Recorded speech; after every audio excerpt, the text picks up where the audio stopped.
بسم اللہ الرحمن الرحیم۔ یہ واقعہ یہاں سے شروع ہوتا ہے کہ اسلام کے سب سے بڑے مخالف یہودی تھے۔ یہ ایسے لوگ تھے جنہوں نے پہلے حضرت عیسیٰ علیہ السلام کو قتل کروانے کی بدترین سازش کی تھی، اور ان کے دلوں میں نبی کی کوئی قدر و قیمت نہیں ہوتی تھی۔ یہ نبی کو عام انسان کی طرح سمجھتے تھے اور پہلے اپنے نبیوں کو قتل بھی کر دیا کرتے تھے۔ اسی لیے یہ حضرت محمد صلی اللہ علیہ وسلم کی بھی سخت مخالفت کرنے لگے اور طرح طرح سے آپ کے خلاف پروپیگنڈا کرنے لگے۔ قرآن مجید میں ان لوگوں کی اذیتیں اور پروپیگنڈوں کا ذکر بار بار موجود ہے۔ یہ حدیبیہ سے واپسی کے موقع پر واقعہ پیش آیا کہ بہت سارے یہودی اکٹھے ہو کر لبید بن عاصم کے پاس گئے کہ یہ بھی ایک یہودی تھا اور ماہر جادوگر تھا۔ اس کا پورا خاندان، اس کے بہن بھائی بھی جادوگر تھے۔ انہوں نے دیکھا کہ لبید ایک نوجوان شخص ہے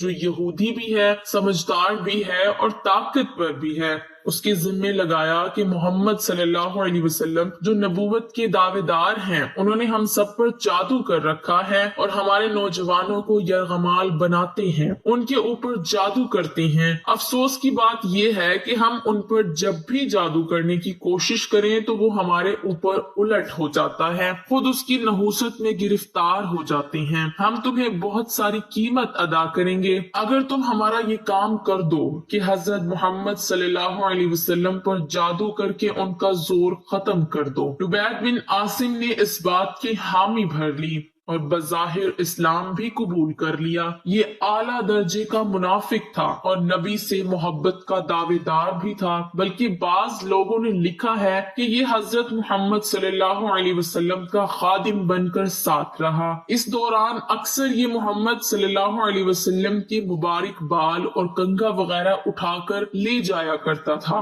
اس کو جادو کرنے کے لیے حضرت محمد صلی اللہ علیہ وسلم کے مبارک جسم سے گرے ہوئے بال چاہیے تھے۔ لکھا ہے کہ یہ کام اس نے ایک چھوٹی سی بچی کے ذمہ لگایا کہ جب حضور صلی اللہ علیہ وسلم گھر جائیں اور کنگھا کروائیں تو جو بال نیچے گریں اٹھا کر لے آنا۔ بظاہر اس نے آپ کی بہت خدمت کی، پھر اچانک وہ گم ہو گیا اور اپنی بہنوں کے ساتھ مل کر جادو کا عمل شروع کر دیا۔ جب جادو کا عمل مکمل ہو گیا تو آپ صلی اللہ علیہ وسلم پر کبھی کبھی اثر ہوتا، مگر یہ کوئی خاص نہیں تھا بلکہ تھوڑی سی دیر کے لیے ہوتا تھا۔ اس سارے عمل میں نبوت کے فرائض میں کوئی کمی یا کوتاہی پیش نہیں آئی، حتیٰ کہ جادو عروج پر پہنچ گیا اور آپ صلی اللہ علیہ وسلم کو محسوس ہوتا کہ کسی زوجہ مطہرہ کے پاس گئے ہیں، مگر آپ اس کے پاس نہیں گئے ہوتے۔ اس طرح کسی کام کے بارے میں آپ کو محسوس ہوتا کہ آپ نے وہ کام کر لیا ہے، مگر حقیقت میں نہیں کیا ہوتا تھا۔ اس دوران کوئی غلط بات آپ کے منہ سے نہ نکلی اور نہ ہی دعوت و تبلیغ میں کوئی فرق آیا، بلکہ دنیاوی کام جیسے روزمرہ کے ہوتے ہیں ان میں بھی کبھی بھی تردد پیدا ہو جاتا۔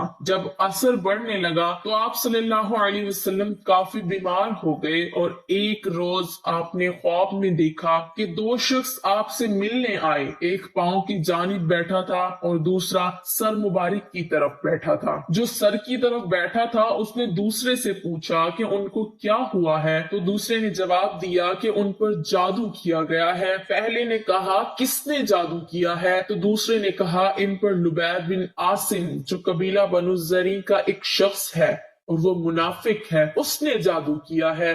پہلے شخص نے پوچھا کس چیز میں جادو کیا ہے، دوسرے نے بتایا کہ کنگھی اور بالوں میں۔ پہلے نے پوچھا اچھا یہ کنگھی اور بال کہاں رکھے ہیں، تو دوسرے نے بتایا کہ نر کھجور کے درخت کی چھال کے اندر، پتھر کی چٹان کے تلے زربان کے کنویں میں۔ آپ جب اس خواب میں بیدار ہوئے تو خوشی کے لہجے میں حضرت عائشہ صدیقہ رضی اللہ تعالی عنہا سے فرمایا کہ میں جو چیز معلوم کرنا چاہتا تھا وہ مجھے اللہ تعالی نے بیان کر دی ہے، یعنی جادو اور بیماری کا مسئلہ جو تشویش کا باعث تھا، وہ تشویش اب ختم ہو گئی۔ چنانچہ آپ صلی اللہ علیہ وسلم اس کنویں کے پاس تشریف لائے۔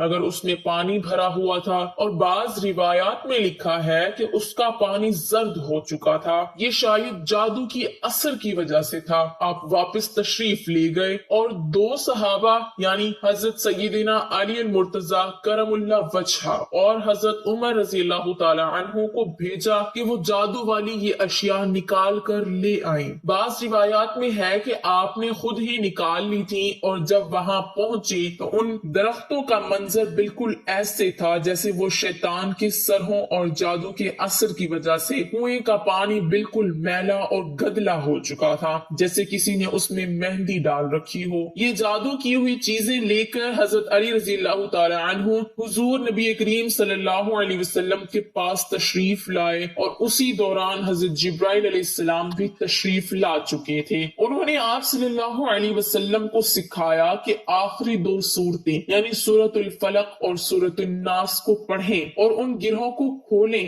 چنانچہ آپ صلی اللہ علیہ وسلم ایک آیت پڑھتے اور ایک گرہ کھولتے، پھر ایک آیت تلاوت فرماتے اور ایک گرہ کھولتے۔ جیسے جیسے گرہ کھلتی جاتی تو آپ اپنی طبیعت میں تخفیف محسوس کرتے، جیسے کچھ بوجھ کم ہو گیا ہو، حتیٰ کہ جب جادو کا مکمل اثر ختم ہو گیا تو آپ ایسے کھڑے ہو گئے جیسے کوئی شخص ایک بندھن سے اور بڑے بوجھ سے آزاد ہو جاتا ہے۔ تو اسی طرح اللہ تعالیٰ نے آپ کو شفا عطا فرمائی اور آپ مکمل صحت یاب ہو گئے۔ لکھا ہے کہ وہی یہودی یعنی اس کے بعد بھی آپ کی خدمت میں آیا کرتا تھا، مگر آپ نے کبھی بھی اس کو شرمندہ نہیں کیا اور اس کے سامنے کسی چیز کا تذکرہ نہیں کیا، حتیٰ کہ مرتے دم تک یہ شخص آپ کی خدمت میں آتا رہا۔ بعض روایات میں آتا ہے کہ آپ صلی اللہ علیہ وسلم نے وہ چیزیں نکالنے سے منع فرمایا تھا۔ اس کا مطلب یہ ہے کہ آپ نے ان چیزوں کو کسی کو